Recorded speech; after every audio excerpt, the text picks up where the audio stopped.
कक्षा 11वीं के एमपी बोर्ड के विद्यार्थियों, देखिए जिस घड़ी का आपको बेसब्री से इंतजार था, इस वीडियो में हिंदी का पेपर हम सोल्व करेंगे प्रॉपर सॉल्यूशन के साथ में। बिल्कुल आपको चिंता नहीं करनी है और जो यहाँ पर मैं आपको दे रही हूँ आप इसको कंप्लीट कर लीजिए, अच्छे से आप अच्छे नंबर कवर कर पाएंगे। ठीक है, चलिए तो वीडियो को शुरू करते हैं और चलिए बढ़ते हैं इसके प्रश्न की ओर। तो देखिए पहला प्रश्न है, कबीर किस भक्ति धारा के कवि है? तो कबीरदास जी है निर्गुण भक्ति धारा के कवि। दूसरा है, मेरे तो गिरधर गोपाल की रचिता है। तो मेरे तो गिरधर गोपाल की रचिता है मीराबाई। तीसरा है, नमक का दरोगा के लेखक है।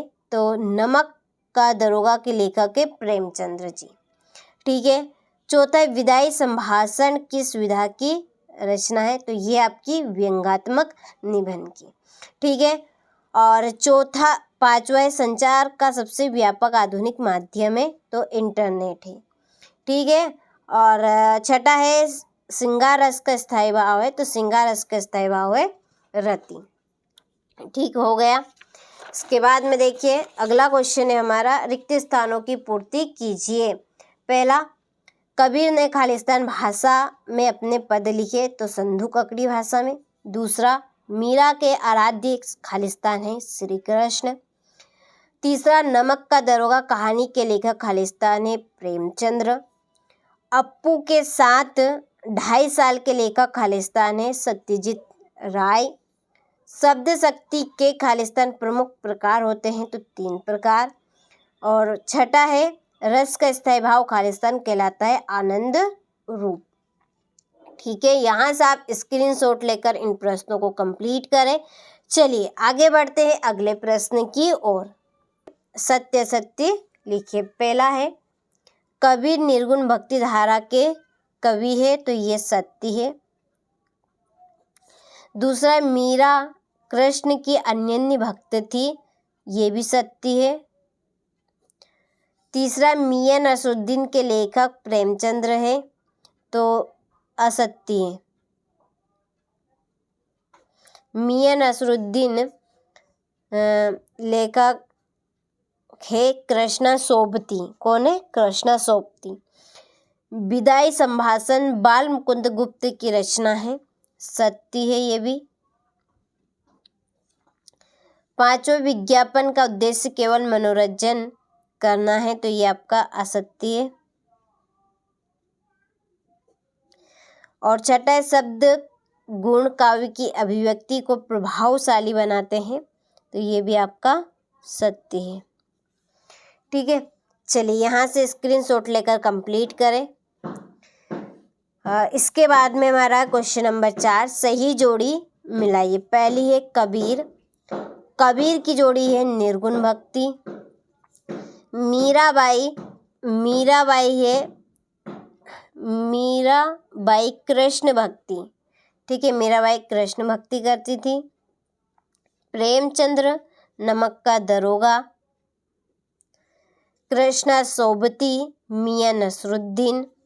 ठीक है, ये आपकी चौथी। बाल मुकुंद गुप्त व्यंग्यात्मक निबंध, ये आपकी 5वीं जोड़ी।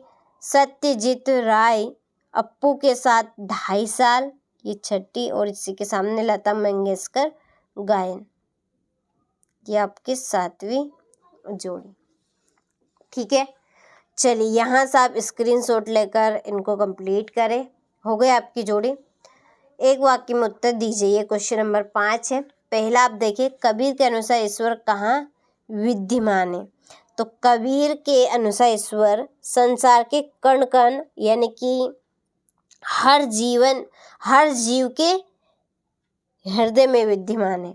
हर जीव के हृदय में विद्यमान है।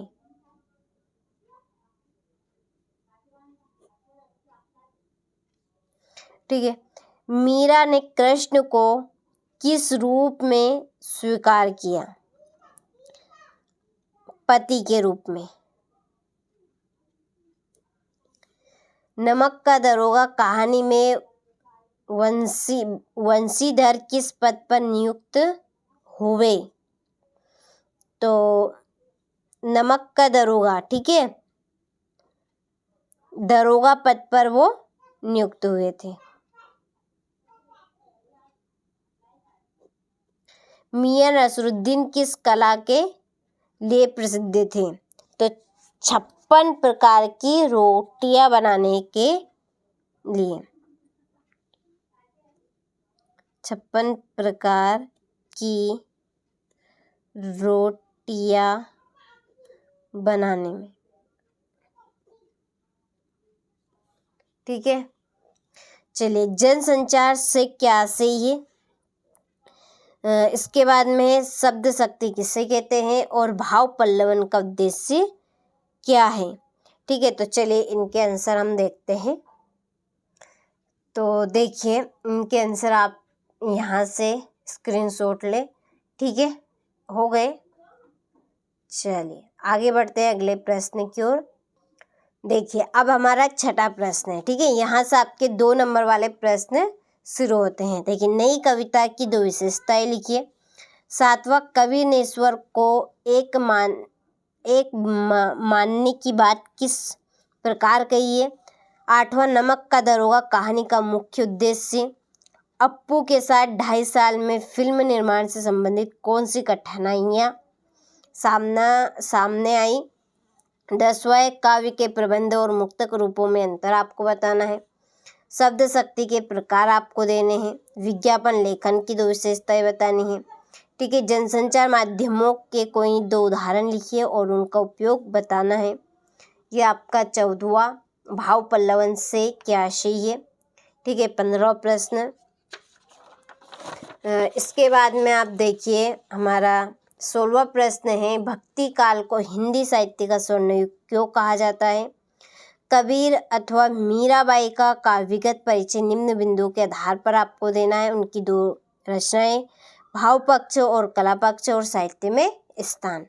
प्रेमचंद्र अथवा कृष्णा सोबती का साहित्यिक परिचय आपको देना है। उनकी 2 रचनाएं, भाषा शैली और साहित्य में स्थान। 19वां प्रश्न है, ठीक है, भाव पल्लवन करना है, जहाँ चाहे वहाँ रहा, ठीक है।